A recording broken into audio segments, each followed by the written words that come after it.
నమస్కారం జీటీపీఎల్ వార్తలకి స్వాగతం. ముందుగా ముఖ్యాంశాలు చూద్దాం. కరీంనగర్లో డంపింగ్ యార్డును ప్రక్షాళన చేసేందుకు నగరపాలక సంస్థ ప్రత్యేక చర్యలు. కరీంనగర్ జిల్లాలో త్రుటిలో తప్పిన పెను ప్రమాదం. శంకరాపట్నం మండలం వంకాయగూడెం వద్ద జాతీయ రహదారిపై ఆగి ఉన్న లారీని ఢీకొట్టింది. నీరాడంబరంగా కరీంనగర్ ఎమ్మెల్యే గంగుల కమలాకర్ జన్మదిన వేడుకలు. ఈ నెల 17లోగా ల్యాండ్ సర్వేయర్స్ మీ సేవల దరఖాస్తు సమర్పించాలని జిల్లా కలెక్టర్ పమేల సత్పతి ఆదేశాలు జారీ చేశారు. భూమికి సంబంధించిన సమస్యలను పరిష్కరించేందుకు ప్రభుత్వం ప్రతిష్టాత్మకమైన భూభారతి రెవెన్యూ చట్టంను తీసుకొచ్చిందని, ఇందులో భాగంగా రాష్ట్ర వ్యాప్తంగా 5,000 మంది లైసెన్సు సర్వేయర్లకు శిక్షణ ఇవ్వనున్నట్లు కరీంనగర్ జిల్లా కలెక్టర్ పమేల సత్పతి తెలిపారు. Revenue administration survey and land records department ఆధ్వర్యంలో రాష్ట్రంలో దాదాపు 5,000 మంది లైసెన్సు పొందిన సర్వేయర్లకు శిక్షణ ఇవ్వనున్నట్లు పేర్కొన్నారు. శిక్షణ అనంతరం ఈ లైసెన్స్డ్ సర్వేయర్లను జిల్లాలోనే నియమిస్తారని తెలిపారు. Survey and land records department ఇప్పటికే నోటిఫికేషన్ ప్రచురించిందని తెలిపారు. ఈ నెల 17లోగా రాష్ట్ర వ్యాప్తంగా మీ సేవా కేంద్రాల ద్వారా దరఖాస్తును స్వీకరించనుందని పేర్కొన్నారు. ఈ నెల 26న శిక్షణ ఉంటుందని తెలిపారు. జిల్లా సర్వే ల్యాండ్ రికార్డ్స్ అధికారి సహాయంతో ప్రభుత్వ మార్గదర్శకాల ప్రకారం సర్వేయర్ల శిక్షణను అత్యంత జాగ్రత్తగా నిర్వహించనున్నామని పేర్కొన్నారు. పెద్దపల్లిలో 100 పడకల ఆసుపత్రి భవన నిర్మాణానికి శంకుస్థాపన. ప్రైవేట్ హాస్పిటల్కు ధీటుగా ప్రభుత్వ ఆసుపత్రిని తీర్చిదిద్దుతామని ఎమ్మెల్యే విజయ రామారావు అన్నారు. పెద్దపల్లి జిల్లా కేంద్రంలోని ప్రభుత్వ ఆసుపత్రిని 50 పడకల నుండి 100 పడకలకు అప్గ్రేడ్ చేశారు. 51 కోట్ల వ్యయంతో నిర్మించి తలపెట్టిన ఆసుపత్రి నూతన భవన నిర్మాణానికి పెద్దపల్లి ఎమ్మెల్యే చింతకుంట విజయ రామారావు శంకుస్థాపన చేశారు. పెద్దపల్లి ఆసుపత్రిలో ఈ నెల 15 నెలల్లో అన్ని సౌకర్యాలు కల్పించడం జరిగిందని అన్నారు. దీంతో ఈ జిల్లా ఆసుపత్రికి వివిధ మండలాల నుంచి రోజుకు 800 మంది ఆపై వచ్చే పరీక్షలు అంటున్నారని తెలిపారు. ప్రైవేట్ హాస్పిటల్కు ధీటుగా ప్రభుత్వ ఆసుపత్రి ఉండాలనే ఉద్దేశంతో, నిరుపేదలకు అన్ని రకాల వైద్యం అందించాలనే ఉద్దేశంతో 15 నెలల కాలంలో అన్ని రకాల పరీక్షలు చేసే పరికరాలను సమకూర్చడం జరిగిందన్నారు. దీంతో నెలలో 200 ప్రసవాలు జరుగుతున్నాయని తెలిపారు. గర్భవతులు పరీక్షల కోసం వస్తే గత ప్రభుత్వంలో ప్రభుత్వ ఆసుపత్రిలో స్కానింగ్ సెంటర్ లేక ప్రైవేటులో సుమారు 3,500 రూపాయలు పెట్టి పరీక్షలు చేసుకునేందుకు ప్రస్తుతం గర్భవతులు స్కానింగ్ సెంటర్కు కూడా ఆసుపత్రిలో ఏర్పాటు చేయడం జరిగిందన్నారు. ఆర్థోపెడిక్ ఆపరేషన్లు కూడా ఒక్క నెలలో 52 మందికి చేయడం జరిగింది. సుమారు 40 మందికి జనరల్ సర్జరీలు కూడా జరిగాయన్నారు. గతంలో డెంటల్కు సంబంధించిన పరికరాలు డాక్టర్లు లేక ప్రైవేటు ఆసుపత్రి వైపు మొగ్గు చూపేవారని, ప్రస్తుతం డెంటల్కు సంబంధించిన పరికరాలు కూడా ఈ ఆసుపత్రిలో అందుబాటులో ఉండి ఒక్క నెలల్లోనే సుమారు 300 మందికి డెంటల్ వైద్య పరీక్షలను కూడా నిర్వహించడం జరిగిందని అన్నారు. భారత ప్రధాని నరేంద్ర మోడీ తీసుకునే చర్యలకు భారత కమ్యూనిస్టు పార్టీ సిపిఎం సంపూర్ణ మద్దతు ఉంటుందని సిపిఐ కరీంనగర్ జిల్లా కార్యదర్శి మర్రి వెంకట స్వామి తెలిపారు. కరీంనగర్లో బద్దం ఎల్లారెడ్డి భవన్లో ఏర్పాటు చేసిన మీడియా సమావేశంలో వెంకటస్వామి మాట్లాడుతూ దేశంలో అత్యంత ప్రమాదకరమైన పరిస్థితులు నెలకొన్నాయని తెలిపారు. ఛత్తీస్గఢ్ తెలంగాణ బార్డర్లో మావోయిస్టులపై దాడులను, ఆదివాసులపై దాడులను నిలిపివేయాలని డిమాండ్ చేశారు. కేంద్ర రాష్ట్ర ప్రభుత్వాలు అనుసరిస్తున్న ప్రజా వ్యతిరేక విధానాలపై వామపక్ష లౌకిక ప్రజాస్వామ్య శక్తులను కలుపుకొని పోరాటాలకు సిద్ధం కావాలని మావోయిస్టులకు సిపిఐ విజ్ఞప్తి చేస్తుందని, తక్షణమే కేంద్ర ప్రభుత్వం పోలీస్ బలగాలను వెనక్కు పంపించి శాంతి చర్చలు జరిపి ప్రజా సమస్యలను చర్చించి తగిన నిర్ణయాలు తీసుకోవాలని వెంకటస్వామి కోరారు. ఈ నెల 27, 28 తేదీల్లో సిపిఐ జిల్లా మహాసభ కరీంనగర్లో నిర్వహిస్తున్నామని, ఈ మహాసభలకు ముఖ్య అతిథులుగా సిపిఐ రాష్ట్ర కార్యదర్శి కొత్తగూడెం శాసనసభ్యులు కూనంనేని సాంబశివరావు, జాతీయ కార్యవర్గ సభ్యులు మాజీ ఎమ్మెల్యే చాడా వెంకటరెడ్డి హాజరవుతారని తెలిపారు. భారతదేశానికి స్వాతంత్రం వచ్చినాడు పాకిస్తాన్ విడిపోయిన తర్వాత జమ్మూ కాశ్మీర్ స్వయం ప్రతిపత్తి ఉన్నటువంటి జమ్మూ కాశ్మీర్ శ్రీశైలం క్యాపిటల్ రద్దు చేయడం, ఆ రాష్ట్రాలను 2 రాష్ట్రాలుగా చేసి ప్రజాస్వామ్యాన్ని రక్షించడానికి చేస్తున్నట్టు దానిలో పాకిస్తాన్లో ఉన్న ఉగ్రవాదులు జమ్మూ కాశ్మీర్లో ప్రవేశించి అక్కడ పహల్గామ్లో జరిగినటువంటి కాల్పులు మరణించినటువంటి 28 మంది. తదనంతరం ఈ దేశంలో అంతరంగిక సమస్య. కరీంనగర్ జిల్లాలో పెను ప్రమాదం త్రుటిలో తప్పింది. వివరాలు ఇలా ఉన్నాయి. శంకరపట్నం మండలం వంకాయగూడెం వద్ద జాతీయ రహదారిపై ఆగి ఉన్న లారీని ఢీకొట్టింది. ప్రమాద సమయంలో బస్సులో 52 మంది ప్రయాణికులు ఉన్నారు. ఎవరికి ఏమీ కాకపోవడంతో అందరూ ఊపిరి పీల్చుకున్నారు. సిరిసిల్ల డిపోకు చెందిన ఆర్టీసీ బస్సు ఆగి ఉన్న లారీని బస్సు ఢీకొట్టడంతో ముందు భాగం పాక్షికంగా దెబ్బతింది. ప్రయాణికులు సురక్షితంగా బయటపడ్డారు. సంఘటన స్థలానికి చేరుకున్న పోలీసులు విచారణ చేపట్టారు. కరీంనగర్లో డంపింగ్ యార్డును ప్రక్షాళన చేసేందుకు నగరపాలక సంస్థ ప్రత్యేక చర్యలు చేపట్టింది. నగరపాలక సంస్థ కమిషనర్ చౌహద్ బాజ్పాయ్ నేడు డంపింగ్ యార్డును సందర్శించారు. అధికారులతో కలిసి డంపింగ్ యార్డును పరిశీలించారు. డంపింగ్ యార్డు ప్రస్తుత పరిస్థితిని తనిఖీ చేశారు. డంప్ యార్డు ప్రక్షాళనలో భాగంగా గతంలో ఏర్పాటు చేసిన బయో మైనింగ్ ప్రక్రియతో పాటు స్థానికంగా ఉన్న డిఆర్సీసీ సెంటర్ను తనిఖీ చేశారు. బయో మైనింగ్ ప్రాసెస్ పై అధికారులకు ఏజెన్సీ కాంట్రాక్టుకు సూచనలు చేసి ఆదేశాలు జారీ చేశారు. డంప్ యార్డుకు వస్తున్న చెత్తను తగ్గించేందుకు తీసుకోవాల్సిన చర్యలపై అధికారులు సిబ్బందితో చర్చించారు. ఈ కార్యక్రమంలో assistant commissioner Venu Madhav, EE Sanjeev, environmental engineering Swamy తదితరులు పాల్గొన్నారు. కరీంనగర్ ఎమ్మెల్యే గంగుల కమలాకర్ జన్మదిన వేడుకలు నిరాడంబరంగా జరిగాయి. ఉగ్రవాదంపై పోరులో భాగంగా చేపట్టిన ఆపరేషన్ సింధూర్ సైనిక చర్చకు సంఘీభావం తన జన్మదిన వేడుకలకు బదులు సామాజిక కార్యక్రమాలు నిర్వహించాలని గంగుల కమలాకర్ పిలుపునిచ్చారు. ఈ నేపథ్యంలో గంగుల కమలాకర్ యువత విభాగం సభ్యులు ఎమ్మెల్యే క్యాంపు కార్యాలయంలో రక్తదాన శిబిరం ఏర్పాటు చేశారు. ఈ శిబిరంలో సుమారు 100 మంది జీకే యూత్ సభ్యులు ఇందులో పాల్గొని రక్తదానం చేశారు. ఉగ్రవాద నిర్మూలనలో ప్రభుత్వానికి అండగా నిలవాలని తమ అధినేత కేసీఆర్ సూచనలు ఎమ్మెల్యే కమలాకర్ ఆదేశాల మేరకు రక్తదానం నిర్వహించామని జీకే యూత్ నేతలు తెలిపారు. సేకరించిన రక్తాన్ని ఆపరేషన్ సింధు సైనిక సహాయార్థం పంపిస్తామన్నారు. రాష్ట్ర మంత్రి పొన్నం ప్రభాకర్ జన్మదినోత్సవాన్ని ఉమ్మడి కరీంనగర్ జిల్లాలో ఘనంగా నిర్వహించారు. పలు ఆలయాల్లో మంత్రి పొన్నం ప్రభాకర్ ప్రత్యేక పూజలు నిర్వహించారు. రాష్ట్ర మంత్రి పొన్నం ప్రభాకర్ జన్మదినోత్సవం సందర్భంగా కాంగ్రెస్ కార్యకర్తలు, అభిమానులు పలు సామాజిక సేవా కార్యక్రమాలు నిర్వహించారు. మంత్రి పొన్నం ఉమ్మడి కరీంనగర్ జిల్లాలోని పలు ఆలయాల్లో ప్రత్యేక పూజలు నిర్వహించారు. చిగురుమామిడి మండలంలోని సుందరగిరి, హుస్నాబాద్ మండలం, పొట్లపల్లి శివాలయం, భీమదేవరపల్లి మండలం, కొత్తకొండ వీరభద్రస్వామి ఆలయంలో మంత్రి పొన్నం ప్రభాకర్ ప్రత్యేక పూజలు నిర్వహించారు. ఈ సందర్భంగా ఆలయ అర్చకులు మంత్రికి పూర్ణకుంభ స్వాగతం పలికారు. మంగళ వాయిద్యాల నడుమ పొన్నం స్వామికి వారికి పట్టు వస్త్రాలు సమర్పించి ప్రత్యేకంగా నిర్వహించారు. అభిమానులు సన్మానాలు నడుమ పొన్నం కేక్ కట్ చేసి స్థానిక నేతలకు తినిపించారు. అనంతరం పొన్నం ప్రభాకర్ మాట్లాడుతూ తన జన్మదిన సందర్భంగా రాష్ట్ర ప్రజలు సుభిక్షంగా సంతోషంగా ఉండేలా చూడాలని స్వామివారిని వేడుకున్నట్లు తెలిపారు. దేశ సరిహద్దుల్లో దయాది దేశానికి తగిన గుణపాఠం చెబుతున్న ప్రధాని మోదీకి అభినందనలు తెలిపారు. ఓవర్ స్పీడ్తో పాటు సౌండ్ ఎక్కువ చేస్తున్న 2 వీలర్స్పై జగిత్యాల జిల్లా పోలీసులు ప్రత్యేక చర్యలు చేపట్టారు. ఆకతాయిలు బండి సైలెన్సర్లను మారుస్తూ శబ్ద కాలుష్యాన్ని పెంచుతున్నారు. విపరీతమైన సౌండ్తో మిగతా వాహనదారులకు చుక్కలు చూపిస్తున్నారు. దీంతో ఇతర వాహనదారులు అటెన్షన్ డ్రైవర్ అయ్యే ప్రమాదాలు జరుగుతున్నాయి. ఈ తరహా చర్యలకు పాల్పడే వారికి జగిత్యాల పోలీసులు గూప గుయ్యమనేలా షాకిచ్చారు.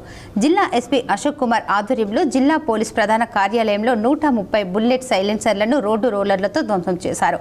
ప్రత్యేక సైలెన్సర్లను అమర్చిన బుల్లెట్ వాహనాలపై స్పెషల్ డ్రైవ్ నిర్వహిస్తున్నారు. అధిక శబ్దం వచ్చే బుల్లెట్ వాహనాల నుండి సైలెన్సర్లను తొలగించి ఇలా రోడ్డు రోలర్లతో తొక్కించారు.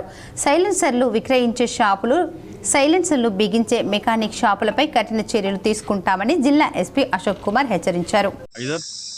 అందరికీ నమస్కారం అండి. ఈరోజు స్పెషల్ డ్రైవ్ భాగంగా 130 సైలెన్సర్ మనం ఈ నాయిస్ పొల్యూషన్ క్రియేట్ చేసిన సైలెన్సర్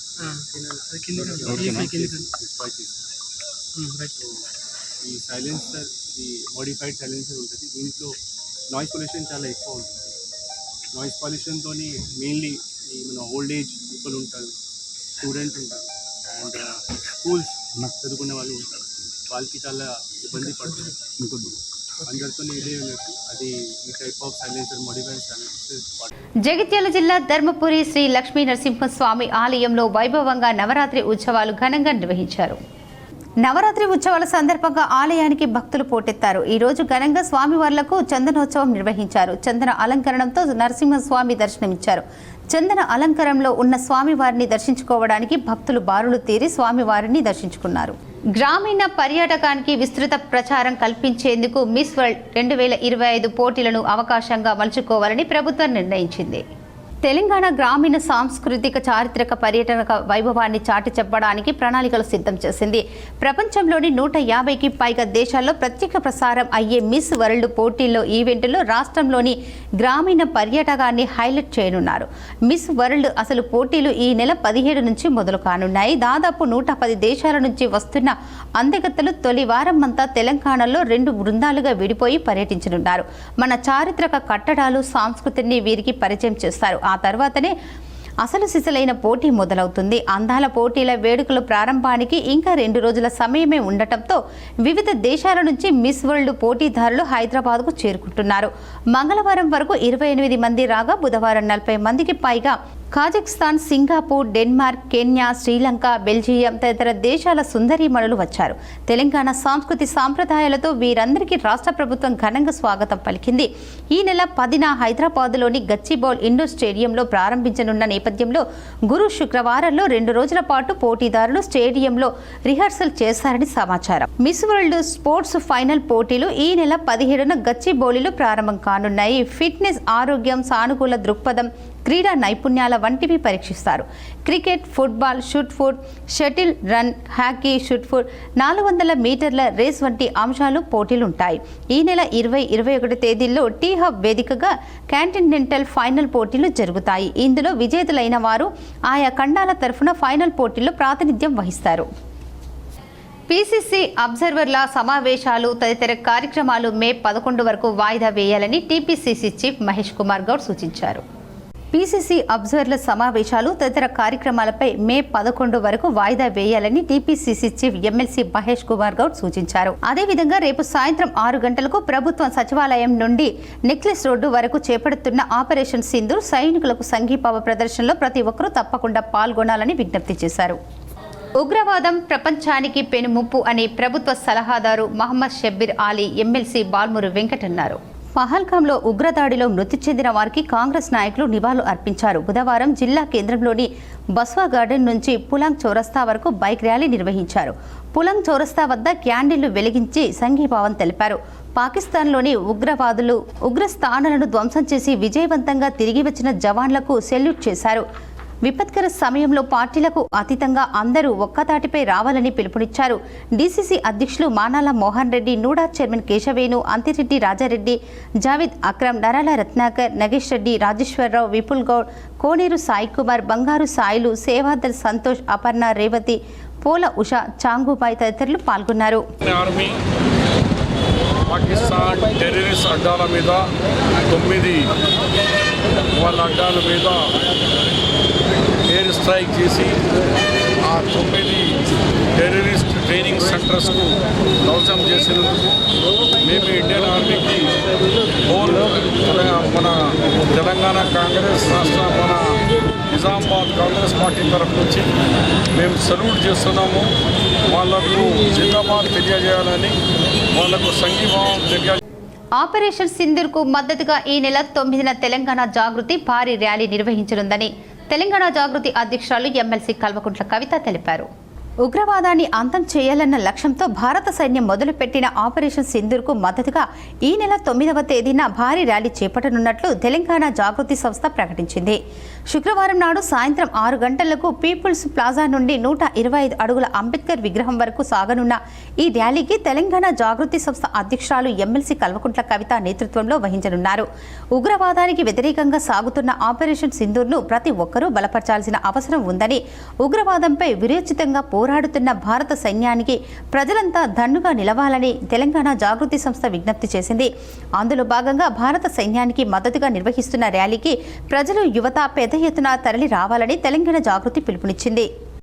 మన భారత సైన్యం ఏదైతే పాకిస్తాన్ ఉగ్రవాద శిబిరాల మీద దాడి చేసిందో దాన్ని నేను మనస్ఫూర్తిగా స్వాగతిస్తూ ఉన్నాను.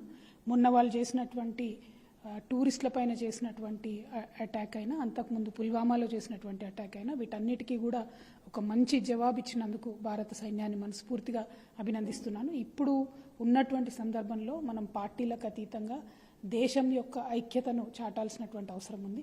అటువంటి సందర్భంలో ప్రతి ఒక్కరం కూడా భారత సైన్యాన్ని భారత్ ప్రతీకార దాడులతో బెంబేలెత్తుతున్న పాకిస్తాన్కు మరో ఎదురు దెబ్బ తగిలింది. భారత్ సైనిక స్థావరాలే లక్ష్యంగా డ్రోన్ల క్షిపణులతో దాడులకు యత్నించిన దయాదేవికి చుక్కెదురైంది. పాకిస్తాన్లోని ఆయా ప్రాంతాల్లో మోహరించిన గణనతల రక్షణ వ్యవస్థలను భారత సైన్యం లక్ష్యంగా చేసుకుంది. దీంతో లోహర్లోని ఎయిర్ డిఫెన్స్ వ్యవస్థ ధ్వంసమైనట్లు భారత రక్షణ శాఖ వర్గాలు వెల్లడించాయి. చైనాకు చెందిన HQ-9 రక్షణ వ్యవస్థలను ఉపయోగిస్తున్న పాకిస్తాన్ భారత్లోని సరిహద్దు రాష్ట్రాల్లో డ్రోన్లు, క్షిపణి దాడులను ప్రయత్నించాయి. అవంతిపురం, శ్రీనగర్, జమ్మూ, పఠాన్కోట్, అమృత్సర్, కపుర్థలాల్, జలంధర్, ఆదంపూర్, భరిండా, చండీగఢ్, నాల్, ఫలోడి, భూజ్ తదితర ప్రాంతాల్లోని సైనిక స్థావరాలను లక్ష్యంగా చేసుకునేందుకు యత్నించింది. అయితే వీటిని ఇంటిగ్రేటెడ్ కౌంటర్ UAS గ్రిడ్ గణనతల రక్షణ వ్యవస్థలో సమర్థంగా అడ్డుకున్నట్లు రక్షణ శాఖ వెల్లడించింది. పాకిస్తాన్ దాడులకు రుజువుగా వీటి శకలాలను ఆయా ప్రాంతాల నుంచి సేకరిస్తున్నట్లు తెలిపింది. ఈ క్రమంలోనే భారత్ ప్రతీకార దాడులను దిగింది. పాకిస్తాన్లోని వివిధ ప్రాంతాల్లో ఉన్న గణనతల రక్షణ రాడార్ల వ్యవస్థలను లక్ష్యంగా చేసుకుని సైన్యం విరుచుకుపడింది. ఈ క్రమంలోనే లోహర్లోని ఎయిర్ డిఫెన్స్ వ్యవస్థ ధ్వంసం అయినట్లు విశ్వసనీయ తెలిసింది. మరోవైపు నియంత్రణ రేఖ LOC వెంట కాల్పులు విరమణ ఉల్లంఘిస్తూ పాకిస్తాన్ దాడులను ముమ్మరం చేసింది. జమ్మూ కాశ్మీర్లోని రాజారావు, మహేందర్, ఊంచ్, ఉరి, బారాముల్లా, కుప్వార్ ప్రాంతాల్లో మేటర్లు భారీ పిరండగులు దాడులు చేస్తోంది. వీటిని ఇప్పటి వరకు 16 మంది సామాన్య పౌరులు ప్రాణాలు కోల్పోయారు. భారత్ పాకిస్తాన్ మధ్య యుద్ధాన్ని ఆపుతానని Praja Shanti party chief KA Paul సంచలన వ్యాఖ్యలు చేశారు. భారత్ పాకిస్తాన్ ఉద్రిక్తత నేపథ్యంలో తాజాగా ఆయన అనంతపూర్లో మీడియాతో మాట్లాడిన వీడియో వైరల్ అవుతోంది. రాత్రి పగలు అనే తేడా లేకుండా భారత్ పాకిస్తాన్ మధ్య చర్చలు జరుపుతున్నట్లు KA పాల్ అన్నారు. ఇటీవల రహస్యంగా 3 రోజుల పాటు అమెరికాలో ఉన్న పెద్ద నాయకులను కలిసినట్లు తెలిపారు. యుద్ధాన్ని ఆపే శక్తి తనకే ఉందని వారు చెప్పినట్లు వివరించారు. దాడుల నేపథ్యంలో మే 10న శనివారం ప్రధాని మోడీ కేంద్ర మంత్రి అమిత్ షాలను కలిసి తర్వాత ఆదివారం పాకిస్తాన్ వెళ్లనున్నట్లు చెప్పుకొచ్చారు. పాకిస్తాన్ యుద్ధం ఆపే ప్రయత్నంలో ఉన్నట్లు స్పష్టం చేశారు. ప్రధాని మోడీ ముఖ్యమంత్రిగా ఉన్న సమయం 2002లో తాను పాకిస్తాన్ వెళ్లినట్లు గుర్తు చేశారు. భారత్ కేవలం టెర్రరిస్టులను మాత్రమే టార్గెట్ చేస్తుందని వెల్లడించారు. అదేవిధంగా ఏపీ మాజీ సీఎం జగన్ గురించి KA పాల్ ఆసక్తికర వ్యాఖ్యలు చేశారు. జగన్ అసలు క్రిస్టియన్ కాదని, జగన్ చిన్నజీయర్ స్వామి భక్తుడని ఇంట్రెస్టింగ్గా కామెంట్ చేశాడు. తన ఆశీర్వాదం తీసుకోలేదు కాబట్టే ఈ ఎన్నికల్లో జగన్ చిత్తుగా ఓడిపోయారని విమర్శించారు. ఇక పాస్టర్ ప్రవీణ్ను హత్య చేశారనే కోణంలో దర్యాప్తుని చేయాలంటూ తాను హైకోర్టును కోరినట్లు తెలిపారు. 23 లాస్ట్ ఇయర్ లాస్ ఏంజలస్లో చూపించలేదా? ఇప్పటికైనా మనోనేత్రాలు తెరవండి. 7569441275 గ్రూపులు పెట్టండి. తణుకైతే తణుకు, గుంటూరు అయితే గుంటూరు, కరీంనగర్ అయితే కరీంనగర్ గ్రూపు స్టార్ట్ చేసి 100,000 మందిని చేర్చండి. ఎందుకంటే ఇప్పుడున్న పార్టీలందరినీ, అన్ని పార్టీల్ని ప్రజలు తిరస్కరిస్తున్నారు. మార్పు రావాలి. ఆ మార్పు మనమే తేవాలన్న నిర్ణయంతో ప్రతిరోజు 1000 మంది జాయిన్ అవుతున్నారు. Thank you very much. Mahalakshmi పథకంపై ఆర్టీసీ MD సజ్జనర్ కీలక వ్యాఖ్యలు చేశారు. Aadhaar card, voter card, driving licence చూపించి ఉచిత టికెట్ పొందవచ్చని మహిళలకు సూచించారు. తెలంగాణ కాంగ్రెస్ ప్రభుత్వం అధికారంలోకి వచ్చిన వారం రోజుల్లో మహిళలకు ఉచిత బస్సు ప్రయాణ సౌకర్యం మహాలక్ష్మి పథకం కల్పించింది. ఈ పథకం తెలంగాణ మహిళలకు అందరికీ వర్తింపజేశారు. రోడ్డు రవాణా సంస్థ ఆధ్వర్యంలో నడిచే అన్ని పథకాలు పల్లె వెలుగు ఎక్స్ప్రెస్ బస్సుల్లో మహిళలు ఆధార్ కార్డుతో ఉచితంగా ప్రయాణం చేస్తున్నారు.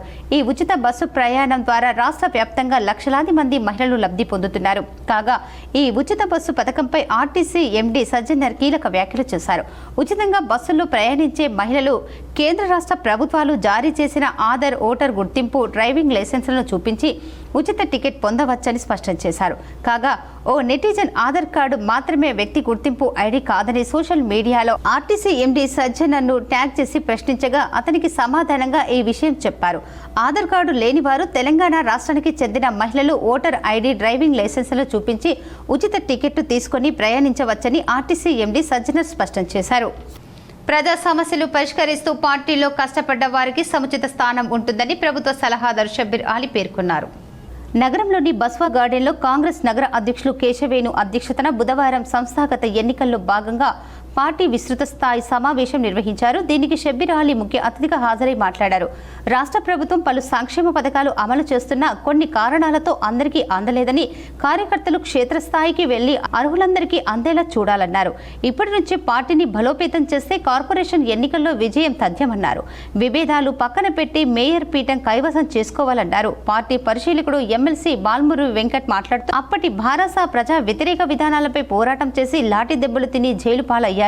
కాంగ్రెస్ అధికారంలోకి రాగానే తనకు ఎమ్మెల్సీ పదవి ఇచ్చిందని పేర్కొన్నారు.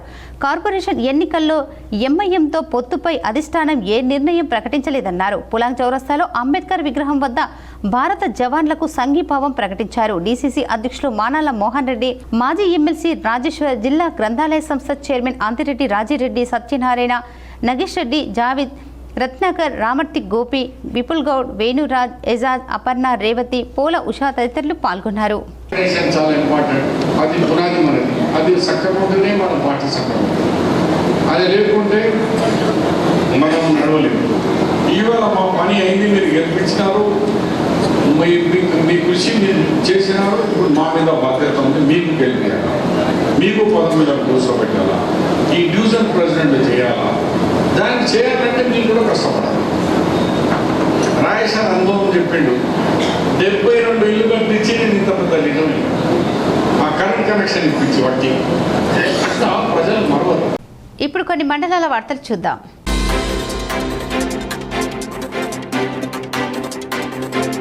కరీంనగర్ జిల్లా ఇల్లంతకుంట మండలం రామన్నపల్లిలో దారుణం జరిగింది. ఓ యువతి ప్రేమించి మోసం చేసిందంటూ దారాల ఎల్లేష్ అనే యువకుడు ఆత్మహత్యకు పాల్పడ్డారు. సెల్ఫీ వీడియో తీసి జమ్మికుంట రైల్వే స్టేషన్ సమీపంలో రైలు కింద పడి ఆత్మహత్య చేసుకున్నాడు. 7 సంవత్సరాలు సహజీవనం చేసి వేరే వ్యక్తితో వివాహం చేసుకుందని ఆరోపించారు. ఆ యువతి వచ్చే వరకు తన మృతదేహాన్ని తీయవద్దని తల్లిదండ్రులకు సెల్ఫీ వీడియోలో విజ్ఞప్తి చేశారు. వాళ్ళు హైదరాబాద్ గణేష్ నగర్ రోడ్ నెంబర్ 2లో ఉంటారు. కమాండ్ నుంచి వెళ్ళిపోతే వస్తుంది. మళ్ళీ పోతే వాళ్ళ బావ మంచిరాలట. ఆ నెంబర్ హరీష్ అని పెట్టిన అంత అడ్రస్ తెలియకపోతే వాళ్ళ అమ్మల అక్కను అడిగి తెలుసుకోర్రి. ఆ కావ్య నెంబర్ పెట్టిన ఆ కావ్యలో తెలుసు. వార్తలు ముగించే ముందు ముఖ్యాంశాలు మరోసారి. కరీంనగర్లో డంపింగ్ యార్డును ప్రక్షాళన చేసేందుకు నగరపాలక సంస్థ ప్రత్యేక చర్యలు. కరీంనగర్ జిల్లాలో త్రుటిలో తప్పిన పెను ప్రమాదం. శంకరాపట్నం మండలం వంకాయగూడెం వద్ద జాతీయ రహదారిపై ఆగి ఉన్న లారీని ఢీకొట్టింది. నీరాడంబరంగా కరీంనగర్ ఎమ్మెల్యే గంగుల కమలాకర్ జన్మదిన వేడుకలు. ఈ వార్తలు ఇంతటితో సమాప్తం. తిరిగి ప్రసారమయ్యే వార్తల్లో మళ్ళీ కలుద్దాం. అంతవరకు చూస్తూనే ఉండండి మీ GTPL న్యూస్.